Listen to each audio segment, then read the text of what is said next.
Hello, and welcome to another episode of the Coffee with Coaches podcast.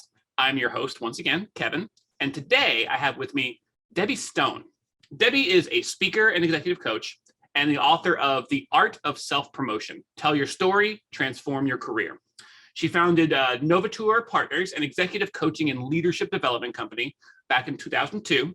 Before that, Debby practiced law for well over a decade. She is a trained, certified, and ICF credentialed coach. And you scroll through her LinkedIn and she has what is clearly an amazing career story. So Debby, thank you so much for being here. Welcome to the podcast. Thank you. I'm delighted to be here. Well, let's start at the start. Let's begin at the beginning. What got you into coaching? What prompted you to start a coaching business? Yeah, I love that question because when I was practicing law, I was entrepreneurial and had my own law practice. And what I loved about the work that I did was that I had the opportunity to hear from people about their businesses, about the goals that they had for their businesses and for themselves within those businesses. We talked about how they were going to move from A to B.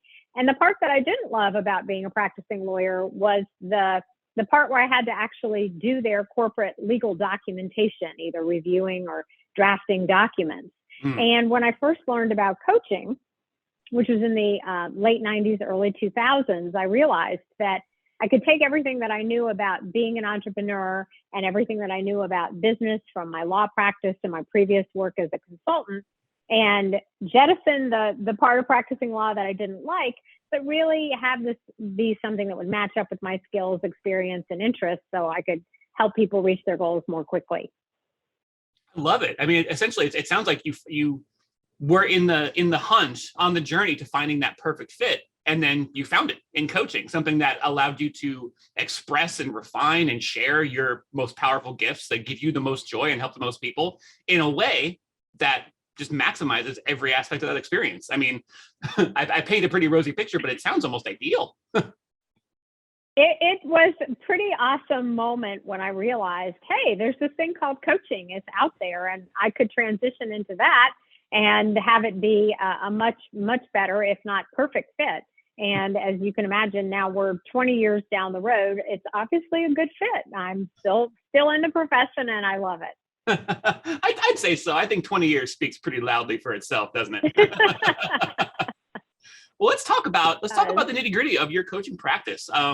Who do you help? How do you help them? What are the bones of your coaching practice? And also, if you wanted to focus on one aspect, I usually try to invite coaches to I use the word unique to kind of prompt them, but unique is such an easily interpretable word. So basically, any part of your coaching practice today that you find really fascinating or want to talk about today, let's dive into that. I want to know more.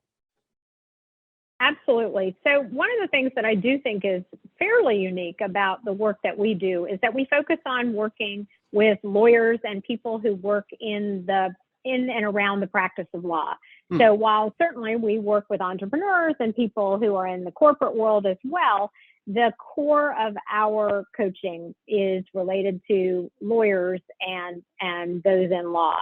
And all of the coaches on our team have some attachment or experience in the practice of law themselves or working with lawyers.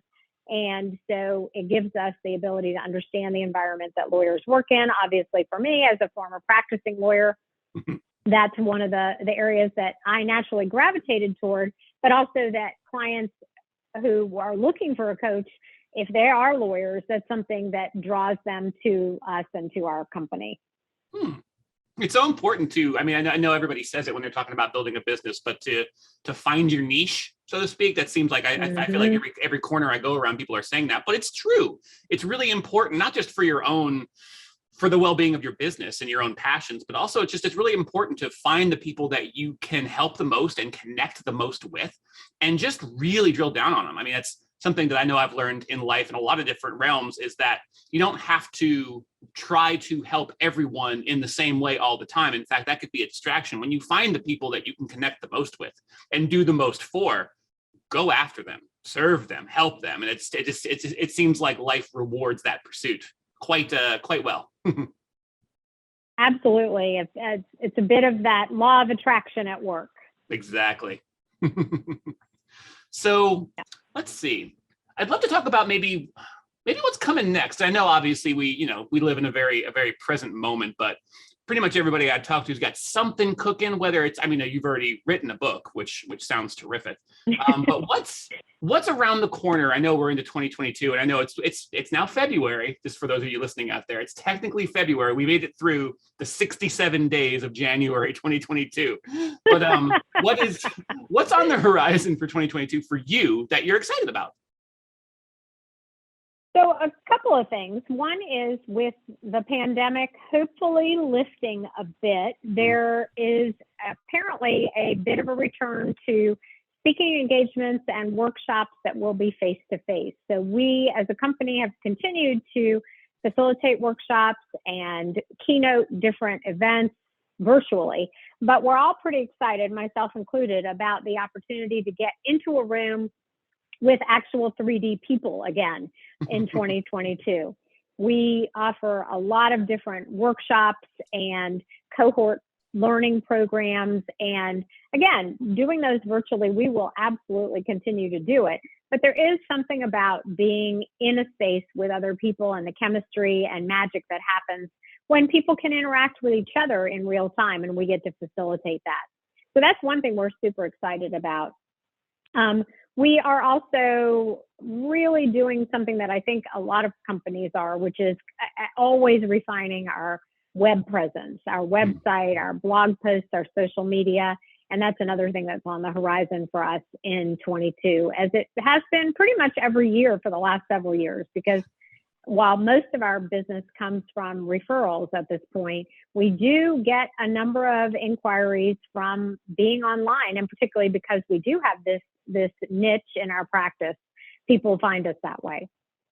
It can be so difficult to break through that referral plateau, because obviously, I mean, it's essentially, if you have a strong network of people you've worked with, worked for, your referral network is going to be really strong, and you get a lot of great business from that. But there's always that point, and it comes at different places for different coaches all throughout their career, where you want to break through that. I think of it as the referral ceiling or the referral plateau. More of a plateau, because it can be a very comfortable place to be, a very lucrative place to be, but you know that there's more out there. You know that you can bring more people into your ecosystem, for lack of a better term, into your sphere of influence. And it's always I find it to be a fascinating and encouraging, a very positive challenge to find those people, whether it's through, like you were saying, organically by just building great content, sort of an if you build it, they will come field of dreams sort of approach. I think that actually works really powerfully still. And I do love that it sounds very familiar to me, that it's kind of a rollover goal, but each year it's like, oh, yep, that's still the goal. That's still a target. We're still working on that. There's still good stuff to be done there. I love that. Yes, absolutely.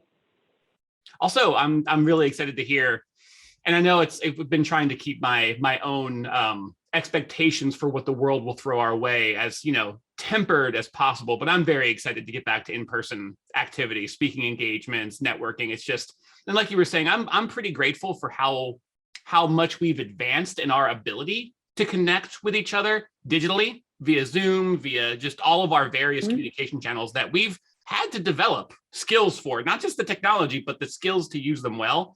But like you were saying, there's just no replacement for being in a room with a bunch of people who you share interests and passions with and exploring those together. It's remains one of the most powerful things that we could do with our time. And so I'm excited to get back to that too, I think. Yes. And hopefully our optimism will be well rewarded. Quite frankly, in my experience, optimism is always well rewarded eventually. Not always immediately. Eventually. I'm with you. And I'd rather be cautiously optimistic than sit with just the thought that it might not change. So I'm pretty optimistic at this point that by spring, summer, we'll be out and about a whole lot more than we have been. Same here. Onward and upward. Exactly. I want to ask, where do you, I mean, we talked a little bit about your website, of course. Where do you like people to find you? Obviously your website for sure, but where else? Do you have a preferred social media that you spend a lot of time on? Where would you like people to come looking for you? Probably in addition to the website, the best place to find us is through LinkedIn, either me personally on LinkedIn or through our Novature Partners LinkedIn page. The other place to find me personally is I have a second website. It's debbystone.com, DEBBYSTONE. And that is fully devoted to talking about the different topics on which I produce workshops and the keynote speaking that I do.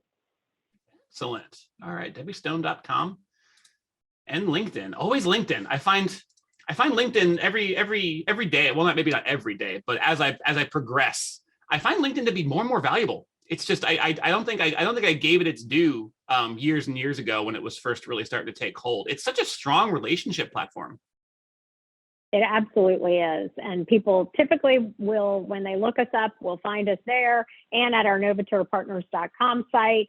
And so one of the things that we've said across the board on our platform to the coaches that I work with is you want to make sure that your presence in both places is the same, because people will likely find you at one or the other, or likely look at you on both. Mm-hmm. So you want to give the same message in both places for sure. Consistency. I'm a fan. Yes, definitely. Me too. Me too. Well, Debbie, thank you so much for being here today. I really appreciate it. I'm sure our audience does too.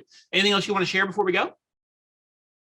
I would just share that if you're looking for a good read in 2022, check out my book, The Art of Self-Promotion.